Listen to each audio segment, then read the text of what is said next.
आज हम Divyanshi online classes में हिंदी में चैप्टर 3 पढ़ने वाले हैं जो मैक्स मुलर के द्वारा लिखा गया है। तो इसमें देखते हैं क्या क्या है। फर्स्ट में सारांश देखते हैं। यही मैक्स मुलर का चित्र यहाँ पे दिया गया है।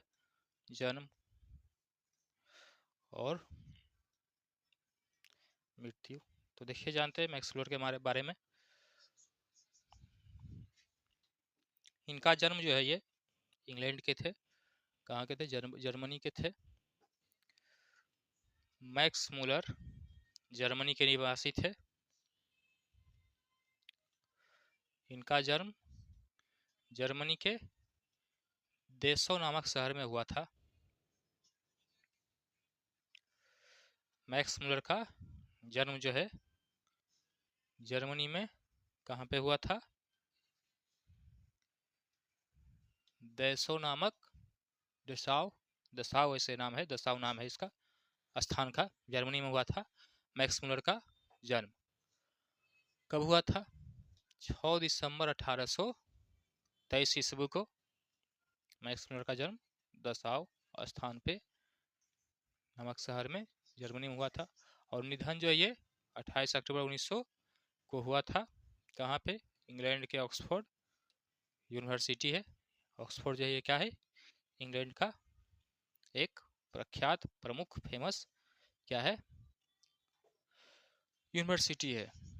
और इनके पिता का नाम क्या था?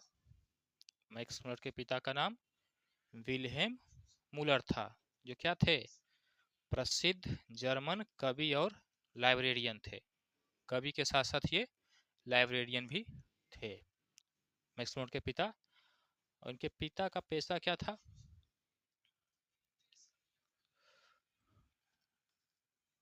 नहीं, इनका पेशा दिया गया है मैक्स मुलर का। तो फिर से देख लेते एक और। मैक्स मुलर जिनका जन्म कहाँ पे हुआ था? दसाव नामक शहर में जर्मनी में 6 दिसंबर 1823 को हुआ था। इनका निधन मृत्यु हुआ था 28 अक्टूबर 1900 ईस्वी को इंग्लैंड के ऑक्सफोर्ड में। इनके पिता का नाम क्या था? विल्हेम। पिता का नाम विल्हेम मुलर, जो क्या थे? जर्मनी में ही कवि और लाइब्रेरियन का काम करते थे पेशे से। और ये मैक्स मुलर का पेशा, मैक्स मुलर का पेशा क्या था? वो पेशे से क्या थे? भाषाविद, मतलब भाषा के जानकार थे। पाश्चात्य विद्या विशारद, संस्कृतवेत्ता, तुलनात्मक धर्मशास्त्र के संस्थापक, ये सब पेशे से थे। कौन? Max Muller. शिक्षा और रुचि, उनका क्या शिक्षा में क्या पढ़ाई किए हैं और उनको किस चीज में रुचि थी? तो क्या देखते हैं, उन्होंने 1400 शिक्षा और पेशा में क्या है? उन्होंने 1843 ईस्वी में उच्च शिक्षा की डिग्री हासिल के लिए की।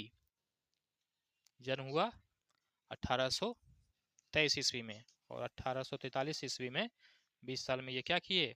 उच्च शिक्षा में डिग्री हासिल की, ग्रेजुएशन का पढ़ाई पूरा किए। और कौन से सब्जेक्ट से? संस्कृत से। ये अपना शिक्षा जो है ये कौन से लैंग्वेज से पूरा किए थे? संस्कृत भाषा में। ग्रेजुएशन की पढ़ाई, डिग्री की पढ़ाई इन्होंने मैक्स मुलर ने संस्कृत भाषा में की। इसके अलावा ग्रीक, लैटिन, मेन रूप से संस्कृत से। इनके अलावा ये ग्रीक, लैटिन, अरबी तथा फारसी जैसी प्राचीन भाषाओं में भी उनकी क्या थी? रुचि थी। शिक्षा हासिल की मेन रूप से संस्कृत में। और इसके अलावा ग्रीक, लैटिन, जर्मन के तो जर्मन लैंग्वेज भी इनको, जर्मनी के होने के कारण इन्हें जर्मन लैंग्वेज का भी ज्ञान होगा, जानकारी होगी। और ग्रीक, लैटिन, अरबी और फारसी जैसी प्राचीन भाषाओं के भी वे जानकार थे। इन्होंने मैक्स मुलर ने 18 वर्ष की आयु में लिप्जिग विश्वविद्यालय से संस्कृत का अध्ययन किया था। प्रारंभ में ये शुरुआत में जर्मनी के लिप्जिग विश्वविद्यालय से संस्कृत का अध्ययन पूरा किए। और उनका प्रमुख कार्य क्या है? प्रमुख कार्य, तो इन्होंने भारत में जो हमारे क्या है, भारत के चारों वेद जो प्रमुख है, तो सबसे पुराना वेद जो ऋग्वेद है, ऋग्वेद पर कार्य किए मैक्स मुलर ने। कब? 1846 ईस्वी में इंग्लैंड पहुंचकर इन्होंने संस्कृत पर अनुसंधान किया और ऋग्वेद का अनुवाद शुरू किया। मैक्स मुलर ने हमारे वेद, जो सबसे वेदों में से सबसे प्राचीन वेद है ऋग्वेद, इस पे काम किया। कब? 1846 ईस्वी में। और ऋग्वेद का अनुवाद, ऋग्वेद का इन्होंने अनुवाद किया इंग्लिश लैंग्वेज में। कब? उसके बाद 1848 ईस्वी में ऑक्सफोर्ड विश्वविद्यालय में ऋग्वेद का मुद्रण शुरू किया इन्होंने। सायन भाष्य सहित ऋग्वेद का 6 खंडों में प्रकाशन किया। 6 पार्ट में ये ऋग्वेद को ये प्रकाशित किए अनुवाद करने के बाद। तो इस समय इनको कितना समय लग गया? एक वेद को अनुवाद करने में, प्रिंटिंग करने में, छापने में, और ये 6 भाग में एक वेद को 6 पार्ट में बांट के अनुवाद किए संस्कृत से इंग्लिश में। इस समय इन्हें कितना समय लग गया? टोटल 27 साल लगा था। और इसी के उपलब्धि में मैक्स मुलर के इसी कार्य के लिए शिकागो में जब स्वामी विवेकानंद 1896 ईस्वी में शिकागो में जब सम्मेलन हुआ था विश्व का, तो वो स्वामी विवेकानंद ने इन्हें क्या कह के पुकारा था? ऑक्सफोर्ड विश्वविद्यालय में मिलने पर उन्हें मिलने के लिए गए थे स्वामी विवेकानंद। ऑक्सफोर्ड विश्वविद्यालय में स्थित उनके आवास पर, मैक्स मुलर के आवास पर मिले थे और उन्हें क्या कह के पुकारे? वेदांतियों का भी वेदांती। मैक्स मुलर को क्या नाम दिया गया विवेकानंद के द्वारा? ये इंपॉर्टेंट है, याद रखिएगा। वेदांतियों का भी वेदांती, ये कहकर उन्हें स्वामी विवेकानंद ने पुकारा था, वेदांतियों का भी वेदांती। ठीक है, चलिए इसके आगे ये परिचय है मैक्स मुलर के बारे में, परिचय करवा रहे हैं आप सबको। इसके बाद शुरू करते हैं जीवनी। थोड़ा सा जीवनी से पढ़ लिए, इसके बाद सभी कहानियों में जो लेखक के बारे में जानकारी दी गई होती है उसके बारे में पढ़ते हैं। तो देखिए आगे देखते हैं। विश्वविख्यात विद्वान, क्या नाम था इनका पूरा? मैक्स मुलर का पूरा नाम है फ्रेडरिक मैक्स मुलर। का जन्म आधुनिक जर्मनी के डेसाउ नामक शहर में 6 दिसंबर 1833 ईस्वी को हुआ था, जो पहले ही बता चुके थे, शॉर्ट जानकारी में दे चुके हैं। जब मैक्स मुलर 4 वर्ष के हुए उनके पिता विल्हेम मुलर नहीं रहे। 4 वर्ष के उम्र में उनके पिता की मृत्यु हो गई, विल्हेम म्यूलर की। पिता के निधन के बाद उनके परिवार की आर्थिक स्थिति खराब हो गई। फिर भी मैक्स मुलर की शिक्षा दीक्षा बाधित नहीं हुई। बचपन से ही वे संगीत के अतिरिक्त ग्रीक, लैटिन भाषा में निपुण हो गए थे तथा लैटिन में कविताएं भी लिखने लगे थे। बचपन से ही लैटिन और ग्रीक भाषा में वे क्या थे? दक्ष थे। इसी और लैटिन भाषा में ये बचपन से ही कविता लिखने लगे। 18 वर्ष का जब उम्र हुआ, लिप्जिग विश्वविद्यालय में इन्होंने संस्कृत का अध्ययन किया आरंभ कर दिया। इन्होंने हितोपदेश का जर्मन भाषा में अनुवाद किया। हितोपदेश ये भी क्या है? भारत का एक प्राचीन पुस्तक है। इसका जर्मन भाषा में सबसे पहले ये हितोपदेश जो है, हितोपदेश का जर्मन भाषा में ये अनुवाद किए। किन्होंने? मैक्स मुलर ने। फिर प्रकाशित करवाया। इसी समय उन्हें कठ और केन आदि उपनिषद का भी जर्मन भाषा में अनुवाद किया। ऋग्वेद के अलावे हितोपदेश, कठ, केन आदि उपनिषद का भी इन्होंने जर्मन भाषा में अनुवाद किया। फिर आगे इसके आगे मैक्स मुलर उन थोड़ों से पश्चिमी विद्वानों से भी अग्रणी माने जाते हैं जो वेस्टर्न कल्चर के जो विद्वान थे, लेखक थे, उन विद्वानों में भी ये अग्रणी माने जाते हैं जिन्होंने वैदिक तत्व ज्ञान को मानव सभ्यता का मूल स्रोत माना। जो वैदिक ज्ञान है, भारत का जो वैदिक साहित्य है, और इसका जो अनुवाद करने वाले थे वेस्टर्न, पश्चिमी यूरोप के देश के लेखक जो थे, विद्वान थे, तो ये क्या किए? जिन्होंने वैदिक तत्व ज्ञान को मानव संसाधन का क्या माना? मानव सभ्यता का मूल स्रोत माना। मानव सभ्यता का मूल स्रोत वैदिक तत्व ज्ञान को माना गया। इसी कारण से शिकागो में जब 1896 ईस्वी में ऑक्सफोर्ड यूनिवर्सिटी में इनके आवास पर जब मिलने गए थे विवेकानंद मैक्स मुलर से, तो इन्हें क्या कह के पुकारा गया? वेदांतियों का वेदांती कह के। उनका भारत के प्रति अनुराग जग जाहिर है मैक्स मुलर का। भारतवासियों के पूर्वजों की चिंतन राशि को यथार्थ रूप में लोगों के सामने प्रकट किया, मतलब भारत के लोगों के भाव को उन्होंने विश्व में प्रकाशित किया अनुवाद करके पुस्तकों के द्वारा। उनके प्रकांड पांडित्य से प्रभावित होकर इंग्लैंड के महारानी विक्टोरिया ने 1868 ईस्वी में उन्हें ऑसबोर्न प्रासाद में ऋग्वेद तथा संस्कृत के साथ यूरोपियन भाषाओं की तुलना आदि विषय पर व्याख्यान देने के लिए आमंत्रित किया था। 1868 ईस्वी में ऑसबोर्न प्रासाद में उन्हें आमंत्रित किया गया था विक्टोरिया के द्वारा, महारानी विक्टोरिया के द्वारा, इंग्लैंड की महारानी के द्वारा, क्या करने के लिए? व्याख्यान, भाषण देने के लिए। उस भाषण को सुनकर विक्टोरिया इतनी प्रभावित हुई कि उन्हें नाइट की उपाधि इसी ऑसबोर्न महासभा में भाषण दिए मैक्स मुलर, तो वहीं पे इन्हें क्या दिया गया? नाइट की उपाधि दे दी गई मैक्स मुलर को 1868 में, ठीक है।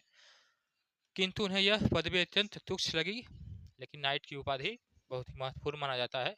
जैसे भारत में क्या है, भारत रत्न है, उसी तरह से इंग्लैंड में नाइट की उपाधि को माना जाता है उपाधि के रूप में। लेकिन ये उपाधि भी इन्हें क्या लगी, उतना उनके लिए तुच्छ लगा और उन्होंने उसे क्या कर दिया? अस्वीकार कर दिया। भारत भक्त, संस्कृतानुरागी तथा वेदों के प्रति अगाध आस्था रखने वाले फ्रेडरिक मैक्स मुलर का और नाइट की उपाधि दी गई।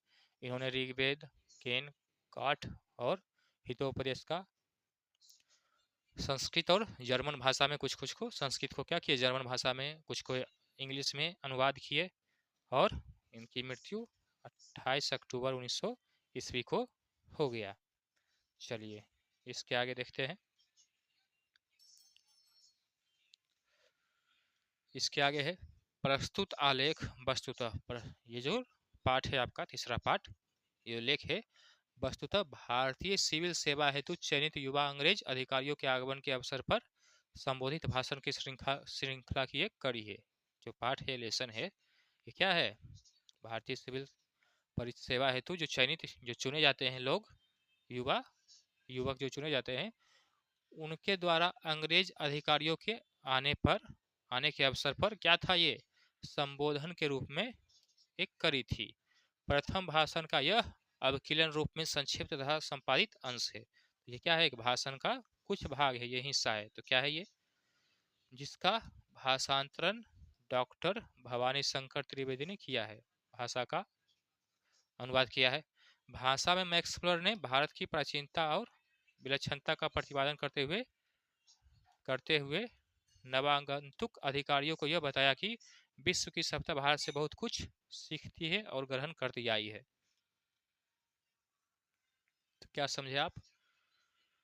यह जो पाठ है, तीसरा पाठ है, ये मैक्स मुलर के द्वारा लिखा गया। जो युवा चुने जाते हैं सिविल सर्विस के लिए, तो वहाँ पे अंग्रेज अधिकारी जब आए थे, तो वहीं पे मैक्स मुलर ने ये भाषण को वहीं पे देने के लिए स्पीच के रूप में ये लिखे थे। इसी को अनुवाद किए हैं किन्होंने?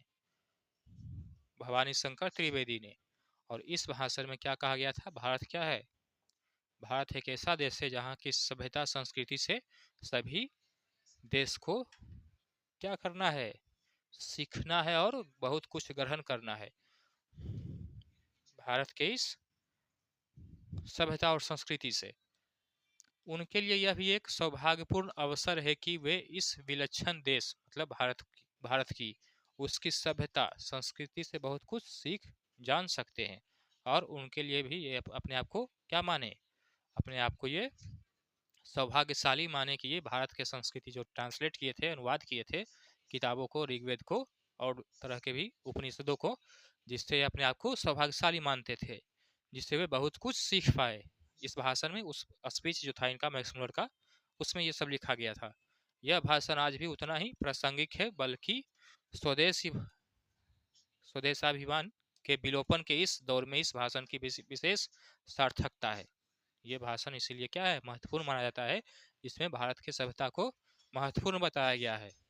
भारत का जो अपना सभ्यता संस्कृति है उसे। नई पीढ़ी अपने देश, जो आधुनिक युग के जेन जी या युवा पीढ़ी है, उनके लिए ये सीख देने का काम कर सकती है।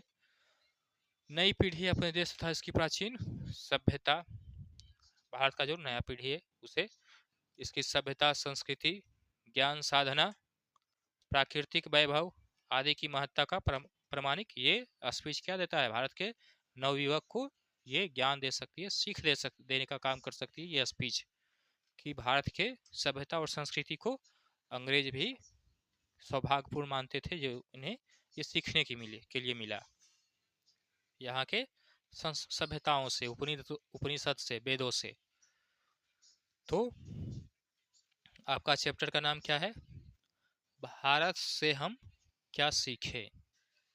जैसे मैक्स मुलर ने सीखा, फ्रेडरिक मैक्स मुलर ने अनुवाद के द्वारा जो यहाँ के उपनिषद थे, वेद थे, उसका अनुवाद में जो उनको समझ में आया, तो उसी पे इसका कहानी का टाइटल दिया गया है, भारत से पश्चिम यूरोपियन देशों के विद्वान ने क्या सीखा। प्रसिद्ध जर्मन विद्वान मैक्स मुलर द्वारा लिखा गया ये एक प्रेरणादायक निबंध है।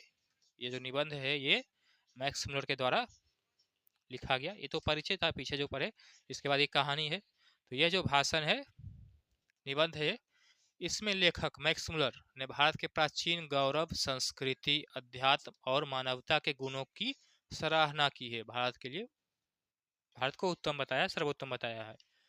इन्होंने यह बताया कि भारत केवल एक देश नहीं है, बल्कि संस्कृति, धर्म और सभ्यता का क्या है। भारत सिर्फ एक देश ही नहीं है, यहाँ का संस्कृति, सभ्यता क्या है, सभी देशों में से सबसे उद्गम है, सर्वश्रेष्ठ है। इस निबंध में वे पश्चिमी देशों को यह सीख देते हैं, यूरोपियन देशों को मैक्स मुलर यह सीख देने का काम कर रहे हैं कि वे भारत से जीवन के सच्चे मूल और मानवता की भावना सीखे। भारत से जो सभ्यताओं में बताया गया है, जीवन के मूल्य को और मानवता की भावना को जो बताया गया है, ये सीखने के लिए प्रेरित कर रहे हैं। मैक्स मुलर ने अपने निबंध की शुरुआत इस बात से की थी, भाषण जो स्पीच जो था, इसकी शुरुआत इस बात से, इस वर्ड से किया गया था कि भारत क्या है, एक महान, अपना भारत जो है ये एक महान और प्राचीन देश है। भारत ये एक महान और प्राचीन पुराना देश है, सभी देशों में सबसे प्राचीन, इसकी सभ्यता सबसे प्राचीन है, यहाँ की सभ्यता विश्व की सबसे पुरानी है में से एक है। भारत ने दुनिया को वेद, उपनिषद, गीता, बौद्ध धर्म, महान ज्ञान स्रोत दिए हैं।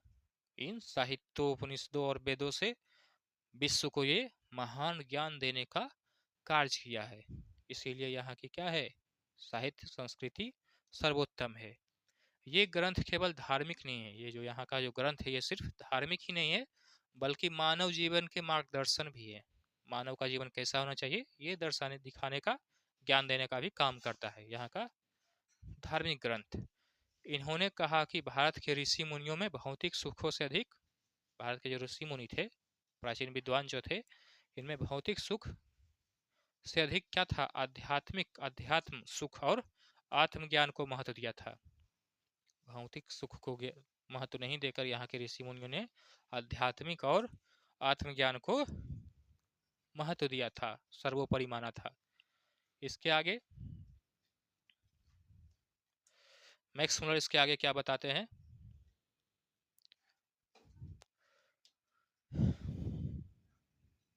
लेखक जो मैक्स मुलर है आगे ये बताते हैं कि हमारा देश भारत जो है हमेशा से सत्य, अहिंसा,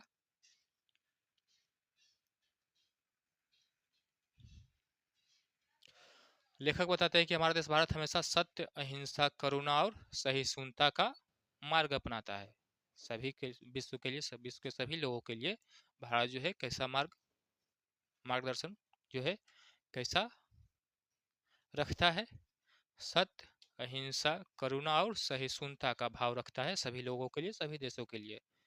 यहाँ के लोगों में कभी दूसरों पर आक्रमण नहीं किया, यहाँ के लोग, भारत के लोगों ने कभी किसी पे पहले आक्रमण नहीं किया, बल्कि हमेशा कौन सा भाव रखा? वसुधैव कुटुंबकम का, मतलब पूरा विश्व क्या है? एक परिवार के रूप में माना है भारत ने। इस भावना से भारत ने विश्व को अपनाया था और साहित्य ग्रंथों में ऐसा ही था, ये भाव था इनका। भारत ने पूरे विश्व को यह सिखाया, भारत ने, हमारा देश भारत ने ही पूरे विश्व को यह सिखाया कि जीवन का उद्देश्य केवल धन या शक्ति प्राप्त करना नहीं है, बल्कि मानवता, प्रेम और आत्म संयम को भी क्या करना है? अपनाना है। मतलब सभी देश तरक्की में, धन कमाने में लगे हुए हैं, तो यह सीख देने का काम करता है भारत कि मानव का जो उद्देश्य है जीवन का, क्या उद्देश्य है? सिर्फ धन कमाना उद्देश्य है नहीं, बल्कि धन या शक्ति प्राप्त करना है। जैसे यूरोपियन कंट्री हो गए, सभी कंट्री यही काम करता है, इस तरह के काम करते हैं। तो ये नहीं होकर बल्कि क्या होना चाहिए? धन कमाने के अलावे मानवता, प्रेम और आत्म संयम को भी अपनाना चाहिए। मतलब जीवन का अर्थ समझाने का काम यहाँ पे होना चाहिए कि धन और शक्ति के अलावे भी क्या मार्ग रखना चाहिए? मानवता, प्रेम और आत्म संयम को अपनाना चाहिए। ठीक है, चलिए इसके अलावे मैक्स मुलर कहते हैं कि भारत के लोग सादगीपूर्ण जीवन जीते हैं। भारत के जो लोग हैं ये कैसा जीवन जीना पसंद करते हैं? सादा जीवन जीना पसंद करते हैं। उनके विचार और कर्म में शांति और संतोष का भाव होता है। भारत के लोगों में, उनके मनोभाव में शांति और संतोष का भाव होता है। भारत ने दुनिया को सिखाया, भारत ने और दुनिया को क्या सिखाया? भौतिक सुखों की उपेक्षा आध्यात्मिक सुख और अस्थाई मूल्यवान होता है। आध्यात्मिक सुख अधिक अस्थाई और मूल्यवान होता है। किससे? भौतिक सुखों से ज्यादा आध्यात्मिक सुख अस्थाई है, हमेशा के लिए होता है और मूल्यवान होता है। इन्होंने पश्चिमी देशों को सलाह दी, भारत ने पश्चिमी देशों को यह सलाह देने का काम किया कि वे भारत से इस दृष्टिकोण से प्रेरणा ले, मैक्स मुलर ने कहा। फिर मैक्स मुलर आगे ये कहते हैं कि लेखक यह भी कहते हैं कि भारत की सबसे बड़ी विशेषता इसकी संस्कृति और विविधता में एकता है। भारत में देखते हैं बहुत सारे धर्म, संस्कृति, राज्यों में विविधता फैला हुआ है, अलग अलग लोग निवास करते हैं। तो विशेषता, भारत की सबसे महत्वपूर्ण विशेषता यही है कि इनकी संस्कृति और विविधता में एकता को ये सिखाने का काम करता है विश्व को। यहाँ अनेक धर्म, जाति, भाषा और परंपराएं हैं, फिर भी लोग एकता के सूत्र में एक साथ रहते हैं। यह बात दर्शाती है कि भारत में क्या है? सहनशीलता और मेलजोल की भावना गहरी है। मैक्स मुलर आगे कहते हैं, मैक्स मुलर के अनुसार विश्व के लोग भारत की इस आध्यात्मिक और मानवीय भावना को समझे, सीख लें भारत से। दुनिया में शांति और प्रेम का वातावरण बन सकता है अगर ये चीजें अपना ली जाए तो। इन्होंने आगे कहा कि भारत में कभी किसी देश को गुलाम नहीं बनाया, कभी देश पे पहले आक्रमण नहीं किया, किसी देश को कभी गुलाम नहीं बनाया, बल्कि ज्ञान और सत्य के मार्ग बताने का काम किया। सभी विश्व के लिए मार्गदर्शन का ही काम किया, रास्ता दिखाने का काम किया, मार्ग प्रशस्त करने का काम किया। कौन? भारत ने। आगे देखते हैं, ये जो पाठ है, ये जो लेख है भारत में, ये जो पाठ है ये क्या सिखाने का काम करता है? कहानी जो है, निबंध का निष्कर्ष, इस कहानी का अर्थ, निष्कर्ष यह है कि भारत के आध्यात्मिक और सांस्कृतिक मूल्य पश्चिमी देशों के लिए क्या है? महत्वपूर्ण सबक प्रदान कर सकती है। यूरोपियन कंट्री को, पश्चिमी देशों, सभी विश्व के सभी देशों को भारत से यह सीख लेने की आवश्यकता है कि आध्यात्मिक और सांस्कृतिक मूल्य महत्वपूर्ण होता है, जैसे नैतिकता, आत्मसंयम, सह अस्तित्व की भावना। भले ही भारत आर्थिक रूप से क्या हो? पिछड़ा हो, लेकिन यहाँ पे गहरे सांस्कृतिक और आध्यात्मिक मूल्य मानवता के लिए सबसे बड़ा योगदान है। पिछड़ा होने के अभी तो विकास कर रहा है, आगे हो भी चुका है। ये सब भावना रखते हुए भी, ये सब सीख अपनी संस्कृति सभ्यता को अपनाते हुए भी भारत क्या है? लगातार विकास कर रहा है। तो यहाँ पे गहरे सांस्कृतिक और आध्यात्मिक मूल्य मानवता के लिए क्या है सबसे बड़ा योगदान है। मैक्स मुलर के अनुसार मानवता को बचाए रखने के लिए भारत को यह सीखना होगा कि सच्चा जीवन वह है जो दूसरों के कल्याण में लगे और सत्य प्रेम तथा शांति के मार्ग पर चले। क्या है सच्चा जीवन? जो दूसरों के कल्याण के लिए लगे और सत्य प्रेम तथा शांति के मार्ग पर चले, यही सच्चा जीवन का सबक सीख दिया गया है। पश्चिमी देश को सबक क्या कहा गया है? तो पश्चिम देश भारत से क्या सीख ले? नैतिकता, आत्मसंयम और सह अस्तित्व की भावना सीखे। आध्यात्मिक महत्व क्या था? तो भारत के सांस्कृतिक और आध्यात्मिक मूल भले ही भारत का क्या है, आर्थिक रूप से कमजोर, भले ही कम आर्थिक रूप से कम विकास हो, लेकिन ये फिर भी क्या है, मानवता के लिए अमूल्य है। मानव को किस तरह का जीवन जीना चाहिए, ये ज्ञान सही ढंग से सही रूप से ये बताने का काम करता है कौन? भारत के साहित्य संस्कृति सभी देशों के लिए। क्या संदेश था? मैक्स मुलर इस कहानी के द्वारा क्या संदेश देना चाहते हैं? मानवता के कल्याण के लिए भारत के सच्चा जीवन के आदर्श को अपनाना आवश्यक है। जीवन का जो आदर्श जीवन जीने का जो उद्देश्य है, ये सभी विश्व के सभी देशों को अपनाना चाहिए, जो क्या है, दूसरे देश की भलाई के लिए सच्चा जीवन, शांतिपूर्ण जीवन और आत्मसंयम, करुणा, सहिष्णुता के रूप में ये आधारित है, जो केवल भारत के लिए ही नहीं बल्कि पूरे विश्व की दुनिया के लिए मार्गदर्शन का, सही रास्ते पे चलने का, सिखाने का कार्य करती है। निबंध के अंत में लेखक यह निष्कर्ष निकालते हैं कि निबंध के अंत में मैक्स मुलर यह निष्कर्ष निकालते हैं कि क्या निष्कर्ष निकलता है इस लेखन का, इस कहानी का, कि पश्चिमी देशों को भारत से नैतिकता, आत्मसंयम ये सब सही ढंग से सीखना चाहिए, भले ही भारत क्या है, आर्थिक रूप से कमजोर है, कुछ भी है।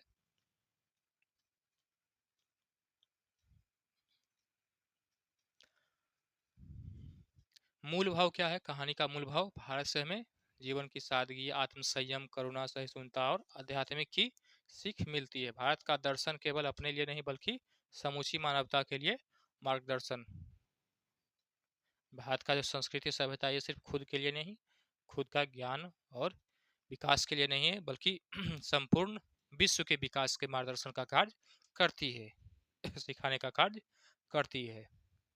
पाठ का सारांश लगभग पढ़ ही चुके हैं, ये देख सकते हैं पाठ का सारांश।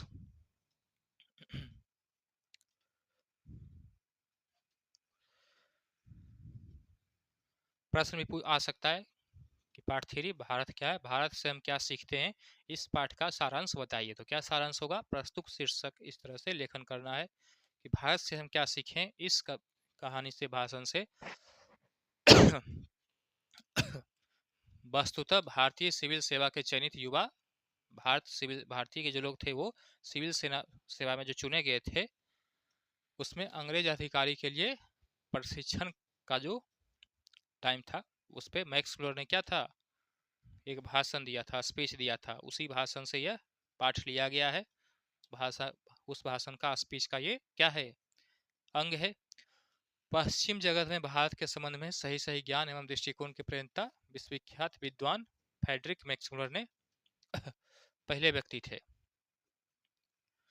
भारत के साहित्य संस्कृति को सही रूप से दिखाने का काम करने वाले ये क्या थे, पश्चिमी देश के ये पहले व्यक्ति थे। कौन?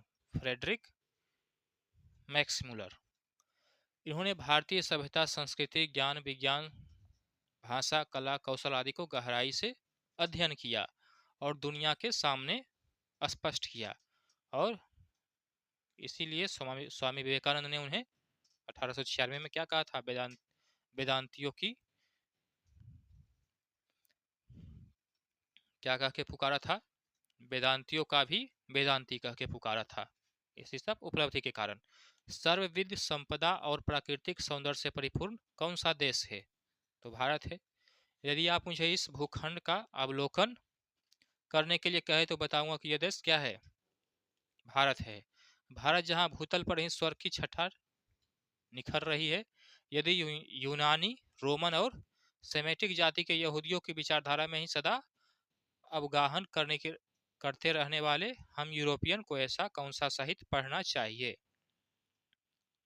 पश्चिमी जो देश हैं, जो सदा यूनान का इतिहास, रोमन इतिहास, सेमेटिक जाति, यहूदियों की विचारधारा में ही क्या रहते हैं, संलग्न रहते हैं, तो उन्हें भारत के इतिहास से भी सीखना चाहिए, पढ़ना चाहिए, जिसमें क्या है, जीवन अंतरम परिपूर्ण, अधिक सर्वांगिक, अधिक विश्वव्यापी, यूं ही कहे गए संपूर्णतया मानव जीवन बन जाए। यह जीवन ही क्यों, अगला जन्म तथा शाश्वत जीवन भी सुधर जाए। भारत के सांस्कृतिक साहित्यों से सभी जीवन सुधर जाएगा। मैं तो एक बार फिर भारत का ही नाम लूंगा, फिर से ये भारत का ही नाम लेंगे, जहाँ पे क्या है, सभी देशों में से सबसे बेहतरीन देश बताया गया है, भौतिक, प्राकृतिक सभी रूपों में से। यदि आपकी अभिरुचि की पैठ किसी विशेष क्षेत्र में है, तो उसके विकास और पोषण के लिए आपको भारत में पर्याप्त अवसर मिलेंगे। लोगों को विकास के लिए भी, रुचि के लिए भी भारत में क्या था, अवसर था, सभी लोगों के लिए समान अवसर था। आगे क्या है, सारांश है ये सब। यदि आप भूविज्ञान में रुचि रखते हैं, यदि आपको क्या है, भूगोल में रुचि है, तो हिमालय से श्रीलंका तक विशाल भूभाग आपकी प्रतीक्षा कर रही है सीखने के लिए। अगर आपको जियोग्राफी, भूगोल में रुचि है, इच्छा है जानने की, तो भारत में हिमालय से लेकर श्रीलंका तक क्या है, सीखने का भूगोल सीख सकते हैं, जान सकते हैं, जानकारी ले सकते हैं। यदि आप वनस्पति जगत में विचारना चाहते हैं, अगर आप वनस्पति में विज्ञान में सीखना चाहते हैं, तो भारत में एक ऐसी फुलवारी है जो हकर्स जैसे अनेक वनस्पतियों वैज्ञानिकों को अनायास ही अपनी ओर आकृष्ट कर लेते हैं। हकर्स कौन है, एक नाम है वनस्पति विज्ञान के विद्वान का। तो यहाँ पे एक फुलवारी है जो, जहाँ पे अनेक तरह के विभिन्न प्रकार की वनस्पतियाँ यहाँ पे है। और इसके अलावे यदि आपको जीवन जंतु बायोलॉजी में अध्ययन में अगर आपका क्या है, रुचि है, तो श्री हैकल की ओर आवश्यक होगा, ध्यान होगा, जो इन दिनों भारत के कालांतरों की छानबीन के साथ ही भारतीय समुद्र तट के मोती भी बने रहे हैं। जैसे समुद्र तट से मोती बनता है, यहाँ पे बहुत सारे प्राणी, बहुत तरह के जीव जंतु, पादप, पेड़ पौधे हैं, और यहाँ पे इसके साथ साथ क्या है, भूगोल, सभी दृष्टिकोण से भारत को परिपूर्ण बताया गया है मैक्स मुलर के द्वारा। और यदि आपको नृवंश विद्या में अभिरुचि रखते हैं, तो भारत को आपको जीता जागता संग्रहालय भी लगेगा। भारत में क्या है, बहुत तरह के वंशों का, राजाओं का यहाँ पे उत्पत्ति हुआ। यदि आप यहाँ पे रहते हुए पुरातत्व के द्वारा अगर प्राचीन इतिहास का अध्ययन करना चाहते हैं, तो प्राचीन चकमक, चाकू, किसी प्रकार प्राणी का कोई भाग ढूंढ निकालने के लिए आनंद का अनुभव किया हो, तो आपके जनरल कनियाम की भारतीय पुरातत्व के लिए, मतलब भूगोल, बायोलॉजी, सभी तरह के चीजों का यहाँ पे क्या है, ज्ञान का यहाँ पे भंडार है, जिसमें आप बहुत कुछ सीख सकते हैं। बहुत क्या था, पुरातात्विक विज्ञान के लिए, सर्वेक्षण के लिए धार्मिक रिपोर्ट पढ़ लेनी चाहिए कि भारत के बौद्ध सम्राटों के द्वारा निर्मित नालंदा जैसे विश्वविद्यालय अथवा बिहारों के ध्वंसावशेषों, नालंदा का जो विध्वंस किया गया, यहाँ से आप पुरातात्विकवेत्ता के बारे में भी आप पढ़ सकते हैं, देख सकते हैं, जान सकते हैं। आगे ये सब आपका क्या है, सारांश है। तो आप अगर प्रश्न में सारांश के पूछा जाता है, तो ये सब लिख सकते हैं आंसर में। यदि आपके मन में पुराने सिक्कों के लिए लगाव है, यदि आपके मन में क्या है, पुराने सिक्कों के बारे में जानकारी लेने के लिए क्या है, जानना चाह रहा है, मन की इच्छा है कि पुराने सिक्कों के बारे में जानकारी मिले, तो यहाँ पे ऐसे बहुत सारे राजा हुए जिनका क्या था, अलग अलग शिक्षा था, सिक्का था। भारत की भूमि में ईरानी बहुत सारे यहाँ पे राजा स्थापित हुए जिन्होंने अपने हिसाब से यहाँ पे शासन किया। तो उनके इतिहास को पढ़कर, जैसे ईरानी, कैरियन, थेसियंस, पार्सियन, यूनानी, मैसिडोनिया, मैकेडोनियन, शक, रोमन, मुस्लिम शासक के सिक्के प्रचुर मात्रा में यहाँ पे उपलब्ध होंगे। दैवत विज्ञान पर भारत के प्राचीन वैदिक दैवत विद्वान के कारण से जो नया प्रकाश पड़ा है, उसके फलस्वरूप संपूर्ण दैवत विज्ञान को नया स्वरूप प्राप्त हो गया है। नीति कथा, पंचतंत्र, हितोपदेश, मतलब सभी चीजों में, सभी दृष्टिकोण से भारत को परिपूर्ण बताया गया है। अध्ययन के क्षेत्र में भी भारत के कारण नवजीवन का संचार हो चुका है, क्योंकि भारत के कारण ही समय समय पर नाना निधि विविध प्रकार के संसाधन मार्ग द्वारा अनेक नीति कथाएं पूर्ण पश्चिम की ओर आती रही है। नीति कथाओं के रूप में भारत ही क्या है, भारत का जो पंचतंत्र पुस्तक है, ये दुनिया में दूसरे नंबर पर सबसे ज्यादा बिकने वाला पुस्तक है बाइबल के बाद, मतलब प्रथम मान सकते हैं एक तरह से। तो चलिए, ये चैप्टर था।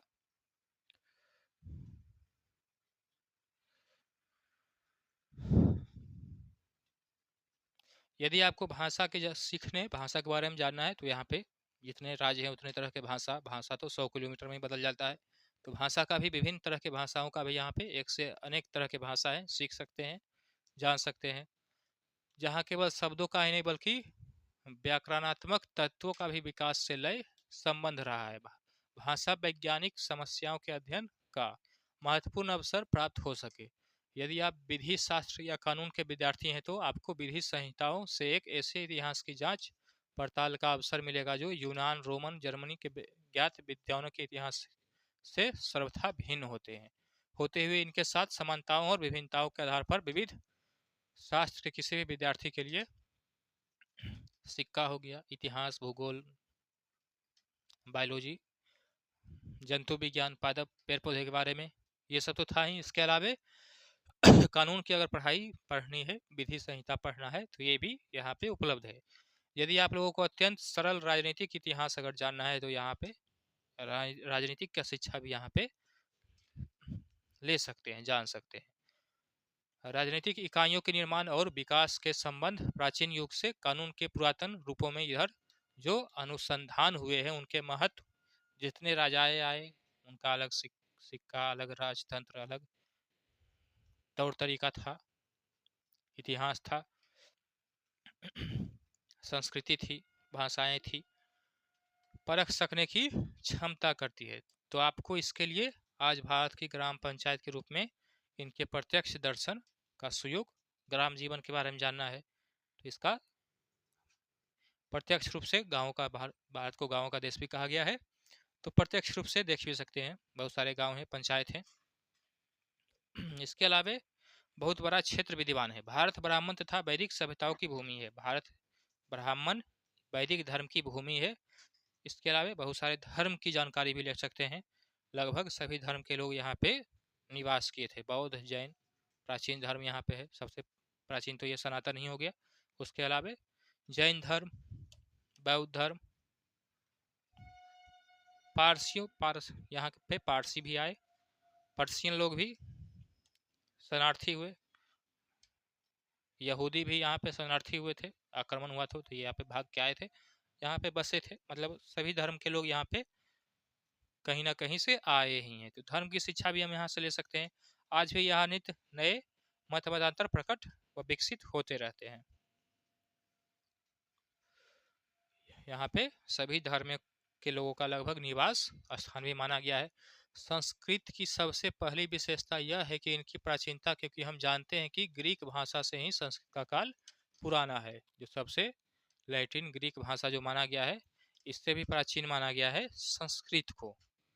संस्कृत में इसे चूहा को ये उदाहरण देकर बताया गया है। क्या कहते हैं? मूसा कहते हैं। तो ग्रीक में भी चूहा को क्या कहते हैं? मूस कहते हैं। लैटिन में भी मूसी कहते हैं। पुरानी स्वावोनिक में माइस, पुरानी उच्च जर्मन में मूस कहते हैं। तो ये कितना मिलता जुलता है एक दूसरे से।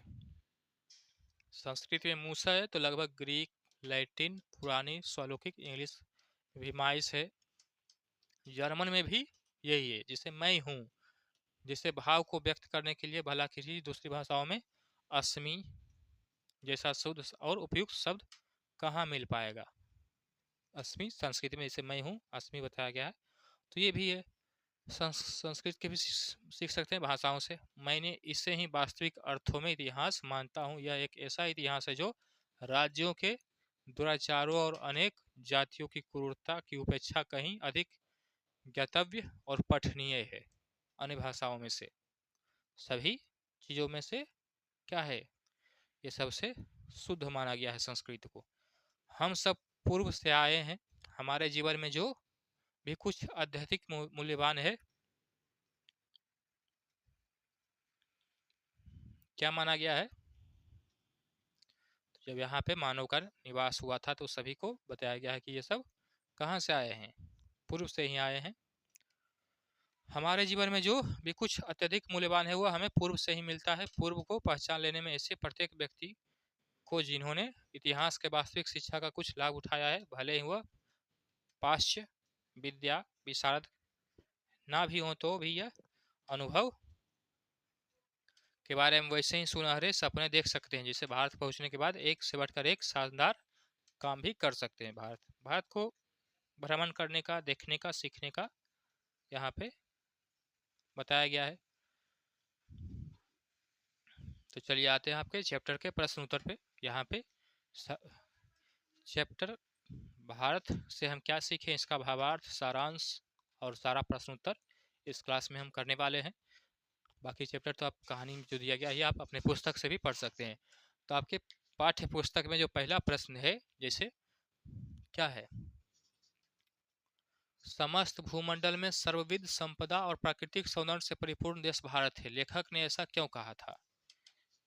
फ्रेडरिक मैक्स मुलर ने भारत को परिपूर्ण सभी चीजों में क्यों कहा था। क्योंकि फ्रेडरिक मैक्स मुलर ने भारत को ऐसा इसलिए कहा क्योंकि भारत ऐसा देश है जहां मानव मस्तिष्क की उत्कृष्टतम उपलब्धियों का सर्वप्रथम साक्षात्कार हुआ है। सबसे पहले मानव का जो मस्तिष्क है, इसका विकास सर्वप्रथम कहाँ पे हुआ है, देखने को मिलता है भारत में। यहाँ जीवन की बड़ी से बड़ी समस्याओं को ऐसे समाधान ढूंढ निकाले गए हैं जो विश्व के दार्शनिक के लिए चिंता का विषय है।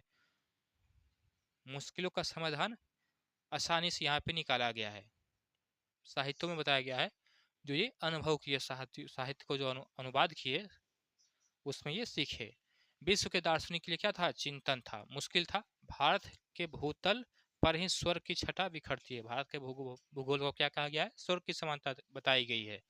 यहाँ की धरती प्राकृतिक, यहाँ का जो भौगोलिक स्थिति है, प्राकृतिक सौंदर्य, मानवीय गुण, मूल्यवान रत्न, प्राकृतिक संपदा, ऋषि मुनियों के आध्यात्मिक चिंतन से परिपूर्ण है। यहाँ जीवन को सुखद बनाने के लिए उपयुक्त ज्ञान और वातावरण का सानिध्य मिलता है।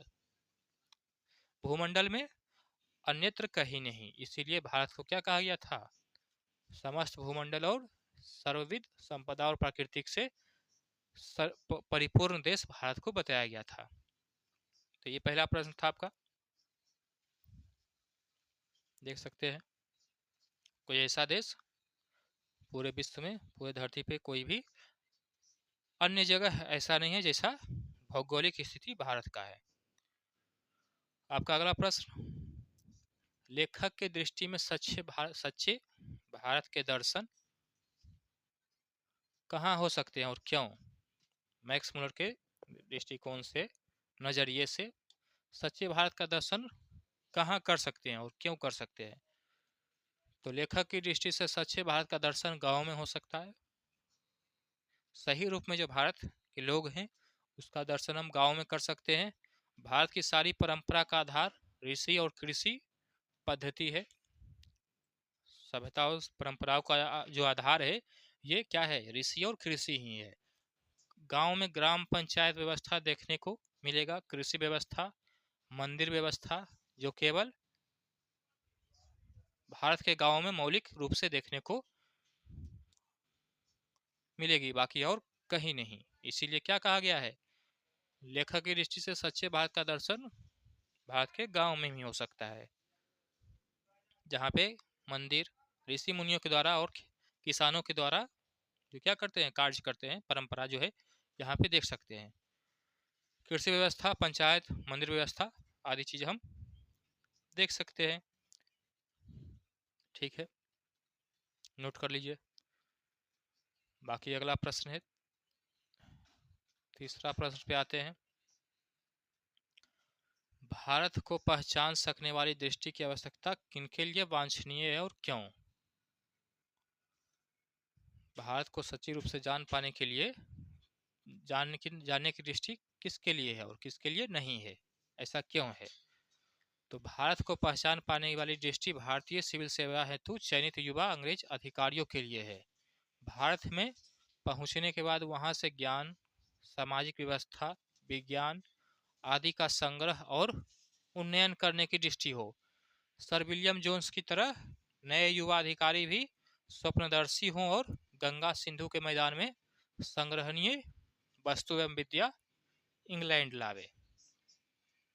जो सिविल सेवा में मतलब अंग्रेज अधिकारी जो यहाँ पे नियुक्त किए गए, वो सबको ये कहा जा रहा है। चलिए आगे देखते हैं तीसरा प्रश्न। चौथा प्रश्न क्या है आपका, लेखक के किन विशेष क्षेत्रों में अभिरुचि रखने वालों के लिए भारत का प्रत्यक्ष ज्ञान आवश्यक बताया है?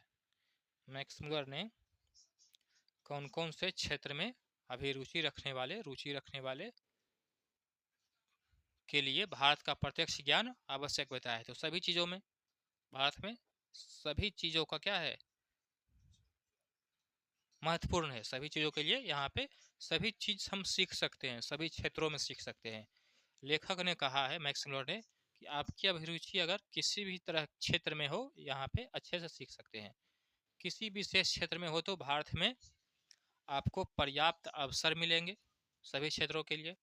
लोकप्रिय शिक्षा से संबंध हो या उच्च शिक्षा, चाहे संसद में प्रतिनिधित्व की बात हो अथवा कानून बनाने की बात हो, चाहे प्रवास संबंधी कानून हो अथवा अन्य कोई कानूनी मसला, सीखने या सिखाने योग्य कोई बात क्यों ना हो, भारत के रूप में आपको ऐसी प्रयोगशाला मिलेगी जैसे विश्व के अन्यत्र कहीं नहीं। सीखने के रुचि से अगर किसी भी क्षेत्र में सीखना है तो भारत के जैसा कोई अन्य देश नहीं है, जहाँ हर क्षेत्र में क्या है, ज्ञान है। भूगोल, सभी तरह के विषयों में, पेड़ पौधे के बारे में, जानवर के बारे में, राजनीतिक के बारे में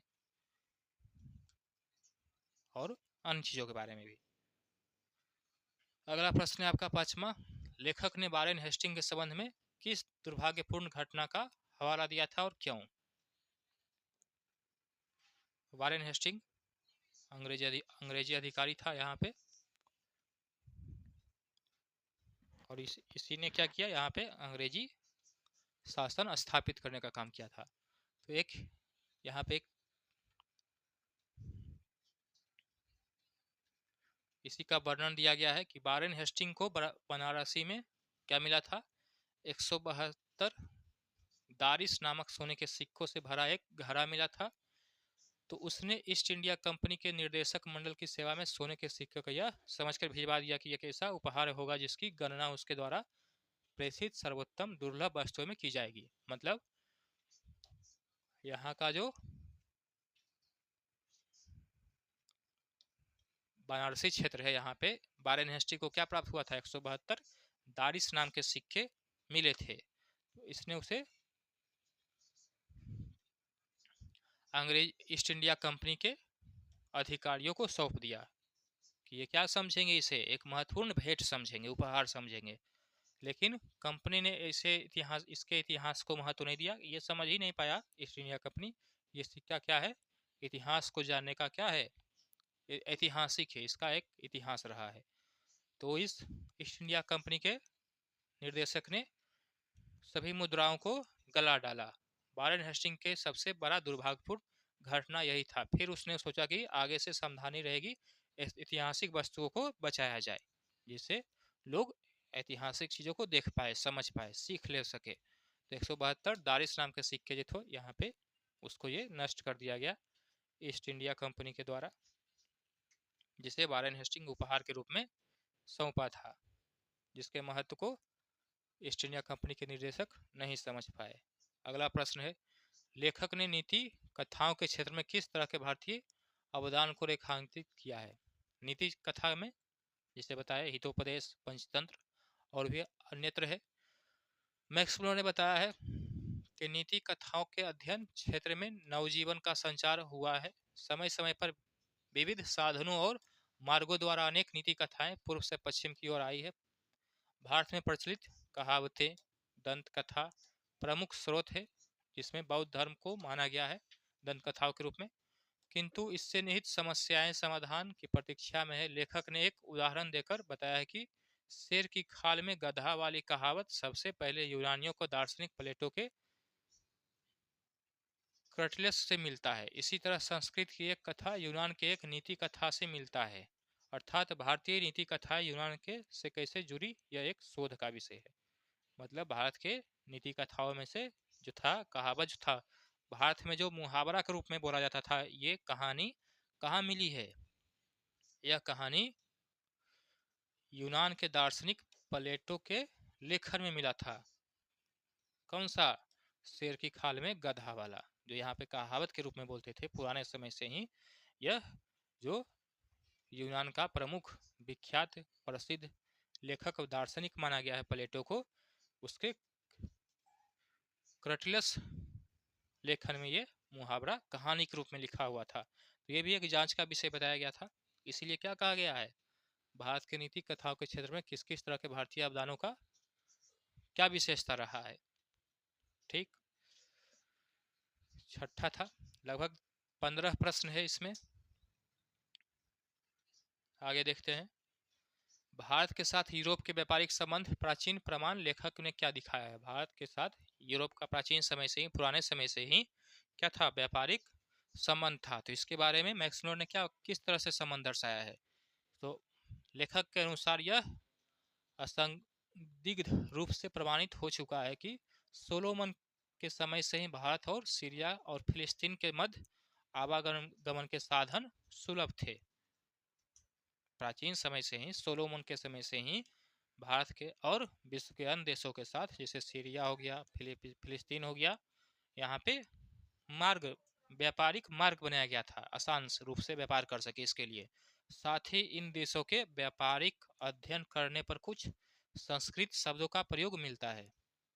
यहाँ के व्यापार का प्रक्रिया जो जानते हैं, अध्ययन करते हैं व्यापार कैसे कैसे होता था, तो उसमें संस्कृत के कुछ शब्द भी उस पुस्तकों से जानने को मिलती है। इस संस्कृत शब्दों के आधार पर प्रमाणित होता है। इसी संस्कृत के शब्द से ये जानकारी प्राप्त होती है कि भारत का क्या था? विश्व के अन्य देशों के साथ व्यापारिक संबंध था, यूरोप से भी। जैसे हाथी दांत, बंदर, मोर, चंदन आदि जिन वस्तुओं के ऑफिसर से निर्यात की बात बाइबिल में कही गई है, जंतुओं जैसे विभिन्न तरह की चीजों का निर्यात की बात बाइबिल में लिखा गया है, वे वस्तुएं भारत के सिवा किसी अन्य देश में नहीं ला जा सकती।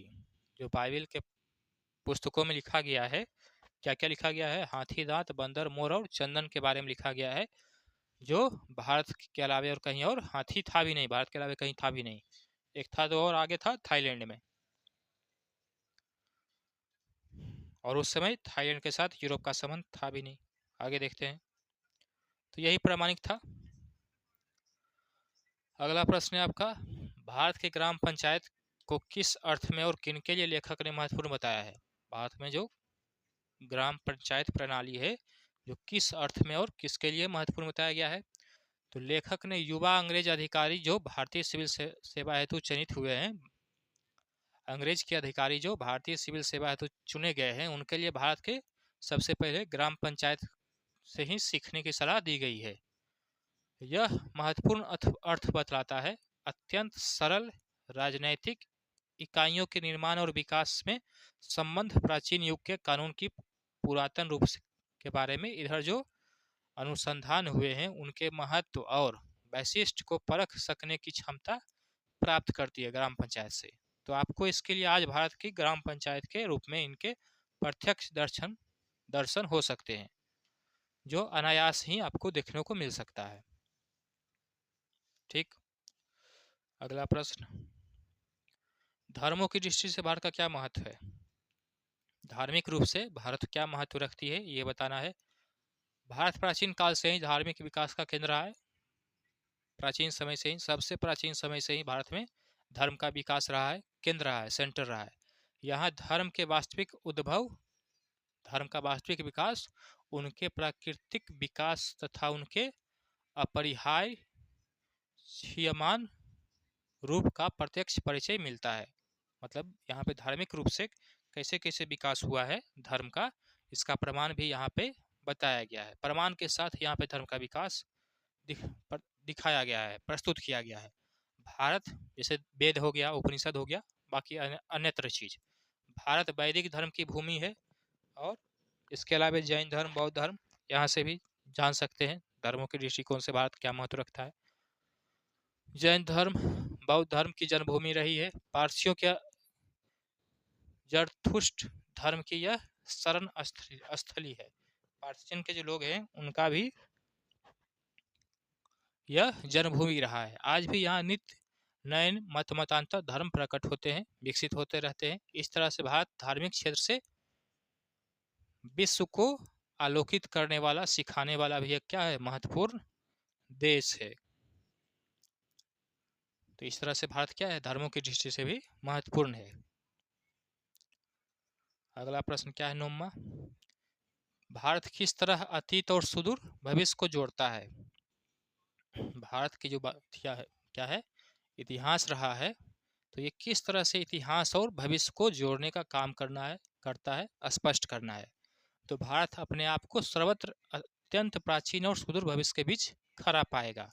यहाँ आपको ऐसे सुअवसर भी मिलेंगे जो किसी पुरातन विश्व में सुलभ हो सके। आज आपकी किसी एक ज्वलंत समस्या को ले लीजिए, वह समस्या चाहे लोकप्रिय शिक्षा से संबंध हो या फिर उच्च शिक्षा, चाहे संसद के प्रतिनिधित्व की बात हो अथवा कानून बनाने की बात हो, चाहे प्रवास संबंधी कानून हो अथवा अन्य किसी कानूनी मसला, सीखने या सिखाने यो कोई बात क्यों ना हो, भारत के रूप में आपको ऐसी प्रयोगशाला मिलेगी जिसे विश्व के अन्यत्र कहीं नहीं मिल सकती है। तो कैसे जोड़ती है इतिहास और भविष्य को? तो भारत के इतिहास में ऐसे बहुत सारे पुस्तक, साहित्य लिखे गए हैं, नीति कथा लिखी गई है, जिसमें हमारे मुश्किलों के बारे में उसमें उपाय बताया गया है। जैसे गीता ले लीजिए, हितोपदेश, बहुत सारे ऐसे नीति ग्रंथ रहे हैं, पंचतंत्र, ये सभी है। तो इस तरह से जोड़ने का काम करती है, जो अन्य देश में नहीं देखने को मिलती है। किसी भी प्रकार की समस्या हो, ये सब उसमें आसानी से मिल जाता है। अगला प्रश्न है, मैक्स मुलर ने संस्कृत की कौन सी विशेषताएं और महत्व बतलाए हैं? तो मैक्स मुलर के अनुसार संस्कृत में कौन कौन सी विशेषता है, ये कैसे बतलाया है? संस्कृत की सबसे पहली विशेषता है इसकी प्राचीनता। संस्कृत की सबसे पहली प्रमुख बात यह है कि ये सभी भाषाओं में से सबसे प्राचीन है, क्योंकि हम जानते हैं कि ग्रीक भाषा में भी संस्कृत का काल पुराना है। ग्रीक भाषा से भी संस्कृत का काल क्या है, पुराना है। ज्यों ही इन भाषाओं के बीच में संस्कृत आ बैठी कि तत्काल संस्कृत के शब्द लैटिन और ग्रीक दोनों भाषाओं में देखने को मिलता है। इसी से हम कह सकते हैं कि सबसे प्राचीन भाषा क्या है, संस्कृत है। यही महत्व है संस्कृत का। लोगों को एक सही प्रकाश और गर्मी का एहसास होने लगा और उसी से भाषाओं का पारस्परिक संबंध भी स्पष्ट हो गया। निश्चित ही संस्कृत इन सब भाषाओं का अग्रजा रहा है, मतलब सबसे बड़ा रहा है संस्कृत। और भारत के कई ऐसे भाषाएं जो हैं वो संस्कृत से ही क्या हैं, बने हैं। अनेक भाषाएं संस्कृत से ही उसका निर्माण हुआ है। इसीलिए संस्कृत हमारे लिए क्या है, बहुत महत्वपूर्ण है। यही विशेषता भी है संस्कृत की। चलिए अगला प्रश्न है, लेखक वास्तविक इतिहास किसे मानता है और क्यों? मैक्स मुलर वास्तविक इतिहास की संज्ञा किसे देता है और क्यों देता है? तो किसी भी देश अथवा राज्य की प्राचीनकालीन इतिहास को जानने के लिए आवश्यक है कि पहले हम वहाँ की भाषा को, प्राचीनता को जानें। अगर किसी का इतिहास जानना है तो उसके लिए हम क्या करेंगे? पहले वहाँ के इतिहास को जानेंगे, उसकी भाषाओं को जानेंगे, तभी ना जान पाएंगे कि ये यहाँ का सभ्यता कैसा रहा, प्राचीन समय में क्या क्या चीज़ें यहाँ पे विद्यमान रही। तो भाषा सीखेंगे, उसके बाद ही जान पाएंगे। यदि हम यह जानना चाहें कि आर्य लोग अनेक शाखाओं में विभक्त होने से पूर्व, अनेक भाषा मतलब आर्य लोग यहाँ पे जब लोगों का विकास हुआ, अलग अलग स्थानों से यहाँ पे रहने के लिए आए, तो आर्य लोग जो यहाँ जो आए वो अनेक शाखाओं में बटे हुए थे। होने से पूर्व चूहे के बारे में जानते थे। चूहे के बारे में जानकारी थी या नहीं? अगर मतलब चूहे के बारे में आर्य लोग जानते थे कि नहीं, तो हमें आर्य भाषाओं के शब्दकोश देखने होंगे। अगर आर्य वंशों के जो लोग थे, आर्य लोग थे, उन्हें जानवर के बारे में, चूहे के बारे में जानकारी थी कि नहीं, तो उनका क्या इतिहास हम पढ़ेंगे, वहाँ से जानकारी प्राप्त करने की कोशिश करेंगे।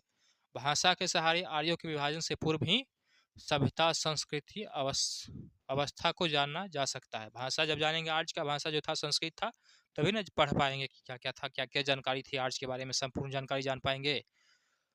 संस्कृत, ग्रीक, लैटिन, इन तीनों भाषाओं के एक सामान्य मूल उद्गम स्रोत तक पहुंचने के लिए हमें बहुत पीछे हटना होगा, और पीछे हटकर हम उस सम्मिलन स्थल पर पहुंच जाएंगे जहां से हिंदू, ग्रीक, यूनानी आदि शक्तिशाली जातियां एक दूसरे से अलग हुई।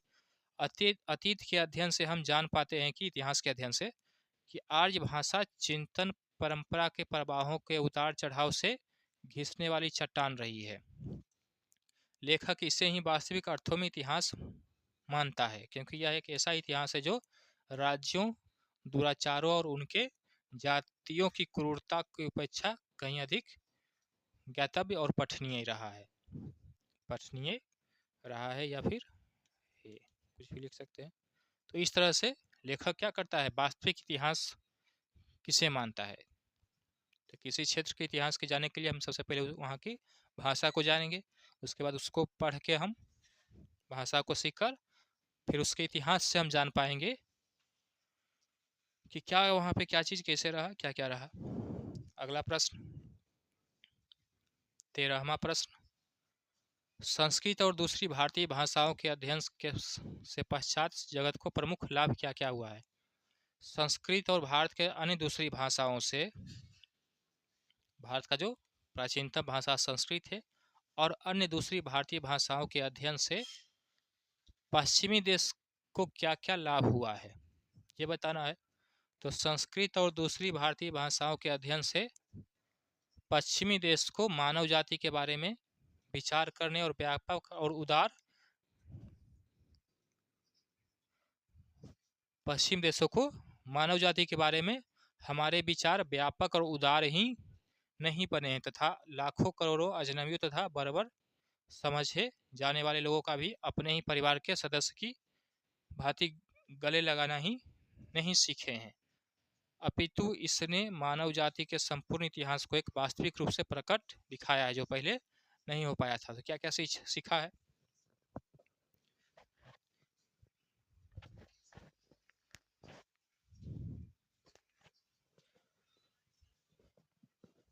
तो भारतीय भाषाओं से पश्चिमी जो देश है ये बहुत कुछ सीखे हैं, इतिहास के अलावे अन्य दूसरी भाषाओं, उसके अलावे यहाँ के संस्कृति और सभ्यता नीति से बहुत सारे चीज़, भारत के नीति कथाओं से बहुत सारे चीज़ पश्चिमी देशों को सीखने के लिए मिली है, जो पहले नहीं था।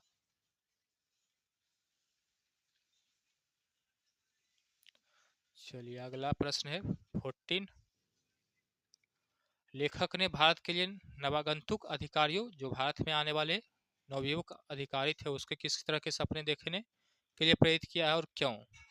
तो मैक्स मुलर ने, लेखक ने भारत के लिए नए युवक जो आने वाले थे अधिकारी को सर विलियम जोन्स की तरह सपने देखने के लिए प्रेरित किया है, क्योंकि उन्होंने इंग्लैंड में आरंभ से हुई अपनी लंबी समुद्र यात्रा की समाप्ति की क्षितिज और प्रकट होते हुए भारत के तट का दर्शन करते हुए जो अनुभव किया था, मतलब जब रास्ते में जो यात्रा हुआ सर विलियम जोन्स का, इसको अनुभव को वह सुखद था। इन्होंने अनुभव किया कि एक एशिया की एक ऐसी भूमि जहाँ पे नाना विधि के विज्ञान की धात्री, आनंददायक, ललित तथा उपयोगी कलाओं की जननी, एक से बढ़कर एक शानदार कार्यकलापों की दृश्य भूमि यहाँ पे देखने को मिली है। इसके अलावा मानव प्रतिभा की जननी तथा एवं धार्मिक विकास का केंद्र भूमि तथा रीति रिवाज, परंपरा, अनेक धर्म, भाषा, दृष्टि, विविध संस्कृति यहाँ पे देखने को मिलती है और सभी के प्रति यहाँ के लोगों में सम्मान था।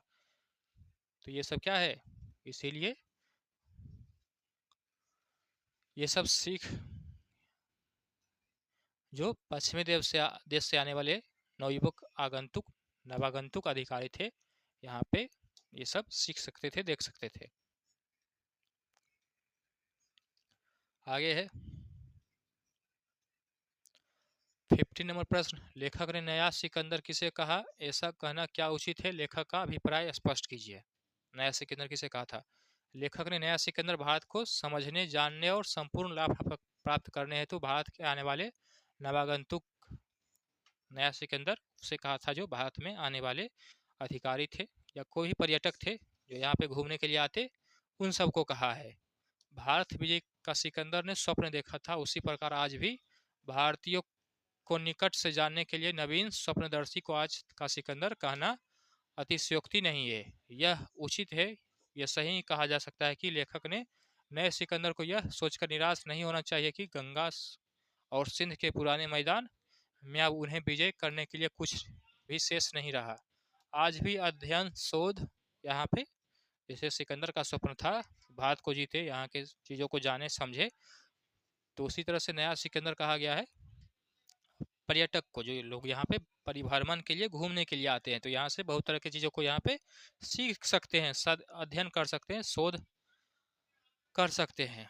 यहाँ से ज्ञान, विकास, शूद्र पाश्चात्य देश के इतिहास और साहित्य के क्षेत्र में एक से बढ़कर एक शानदार, बड़ी बड़ी और अनेक विजय प्राप्त करने की जा सकती है। विश्व के सर्वांगीण विकास हेतु आज भी भारतीयता के सम्यक ज्ञान की आवश्यकता को लेखक ने अनिवार्य बताया है। साथ ही साथ भारत ने असीम संभावनाओं पर, इसके अलावा और बहुत तरह के संभावनाओं पर भी भारतीय ने बल दिया है। बहुत कुछ सीख सकते हैं नया आगंतुक। कुछ शॉर्ट प्रश्न भी यहाँ पे है भारत के भाषा की बात। निम्नलिखित वाक्यों से विशेष जो वाक्य है, निम्नलिखित जो वाक्य दिए गए हैं, इसमें से क्या चुनना है? विशेष और विशेषण। उत्कृष्टम उपलब्धियों का सर्वप्रथम साक्षात्कार, फिर से देख लेते हैं। उत्कृष्टम उपलब्धियों का सर्वप्रथम साक्षात्कार, तो उपलब्धियों और साक्षात्कार ये क्या है? विशेषण। विशेष है, उपलब्धियों और साक्षात्कार क्या है? विशेष है, और विशेषण उत्कृष्ट और सर्वप्रथम, उत्कृष्टम और सर्वप्रथम ये क्या है?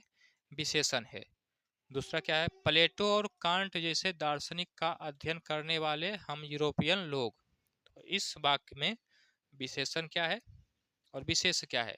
लोग क्या है? विशेष है, और विशेषण यूरोपियन और हम, ये क्या है? विशेषण है। अगला वाक्य है अगला जन्म तथा शाश्वत जीवन, इसमें विशेष क्या है?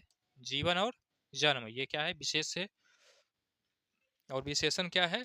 अगला और शाश्वत, इसको देख सकते हैं, नोट कर लीजिए। अगला वाक्य क्या है?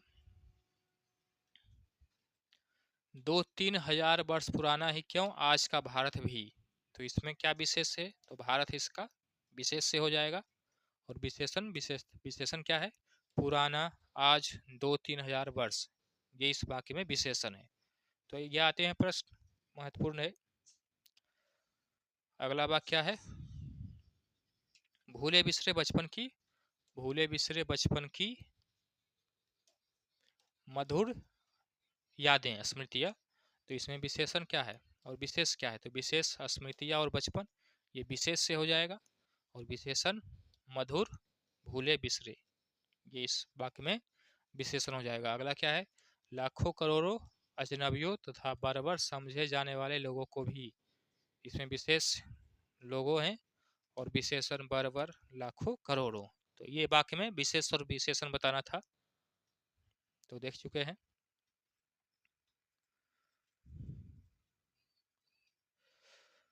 और भी है प्रश्न 2, अग्रजा जो संस्कृत को बताया गया था सभी भाषाओं में से क्या है, सबसे अग्रजा है। अग्रजा की तरह जा प्रत्यय जोड़कर 3 शब्द बनाना है। तो जैसे अग्रजा में जा प्रत्यय पीछे लगता है, उपसर्ग हिंदी व्याकरण से लिया गया है, व्याकरण भी पूछा गया है इसके प्रश्न उत्तर में। तो जैसे अग्रजा में अंत में क्या लगा है, जा लगा है, तो इसी तरह से क्या लगाना है, 3 प्रश्न बनाना जिसके अंत में जा लगा हो। तो अनुजा, भानुजा और भ्रातृजा। तो जा लगा हुआ प्रत्यय 3 शब्द बन गए हैं। निम्नलिखित उपसर्ग जो आगे लगता है में 3 शब्द बनाए। तो ये आपका उपसर्ग दिया गया है, इसे क्या करना है, 3 सभी का अर्थ देना है। तो प्र उपसर्ग से प्रणाम, प्रसंग, प्रवाहनी। नि उपसर्ग से निधन, निविश्वास, निशेष। अनु उपसर्ग से अनुभव, अनुगमन, अनुमान। अभि उपसर्ग से अभिज्ञान, अभिमान, अभिनंदन। बीज उपनिषद से विज्ञान, विश्वास और विनाश। ये उपसर्ग और प्रत्यय था आपके हिंदी व्याकरण से पार्ट 3 का। अगला है वास्तविक में इक प्रत्यय है। तो इक प्रत्यय से 5 शब्द बनाना है। तो नैतिक जिसमें क्या है, सब में इक लगा हुआ है, ये हर्षई और क। नैतिक, मौलिक, पुरातात्विक, ऐतिहासिक और साहसिक। ये प्रत्यय पीछे लगता है, उपसर्ग आगे लगता है, ये जान के रखिएगा। तो ये 5 शब्द इक प्रत्यय लगा के बनाना था। तो ये 5 शब्द है, उदाहरण है देख सकते हैं। यहाँ पे कुछ ऑब्जेक्टिव टाइप प्रश्न दिया गया है, इसको भी देख लेते हैं। पहला क्या है, फ्रेडरिक मैक्समुलर किस पाठ के रचयिता हैं। तो ये तो बता ही देंगे, आसान है। भारत से हम क्या सीखे, इसके रचयिता है। दूसरा है मैक्समुलर कहाँ के रहने वाले थे, जर्मनी के रहने वाले थे मैक्समुलर। डायरेक्ट ही देखते जाते हैं, जर्मनी के हो जाएंगे, मैक्समुलर जर्मनी के निवासी थे। भारत कहाँ बसता है, कहाँ बसता है, गाँव में। भारत जो है गाँव ऑप्शन नहीं दिया है, लोगों के मन में बसता है। पारसियों के धर्म का क्या नाम था, ये जरथुस्ट। पारसियों का धर्म यहाँ यहीं पे हुआ था, तो जरथुस्ट यहाँ का धर्म था पारसियों का। अगला प्रश्न, खाली स्थान को भरना है। मैक्समुलर ने कालिदास के का जर्मन अनुवाद किया था। तो कालिदास के कौन से रचना का जर्मनी में अनुवाद किया था, मेघदूत का। मैक्स मिलर को वेदांतियों का वेदांती, ये तो स्वामी विवेकानंद कहे थे। वस्तुएं के समान भी मर मिट जाते हैं शब्द, जैसे वस्तु समाप्त होता है उसी तरह से शब्द भी वस्तु के समान ही मर मिट जाते हैं। ग्रीक भाषा का मूल शब्द संस्कृत में क्या है, ग्रीक भाषा का मूल संस्कृत के मूल के समान ही है, शब्द का ही रूप है, दोनों एक जैसा ही है। बाकी शब्दार्थ आपका किताब में दिया गया होगा। तो इस तरह से आपका हिंदी का चैप्टर 3 भारत से हम क्या सीखे, जिसके रचयिता फ्रेडरिक मैक्समुलर थे, और इन्होंने भारत के बहुत सारे साहित्यों का संस्कृत में अनुवाद किया।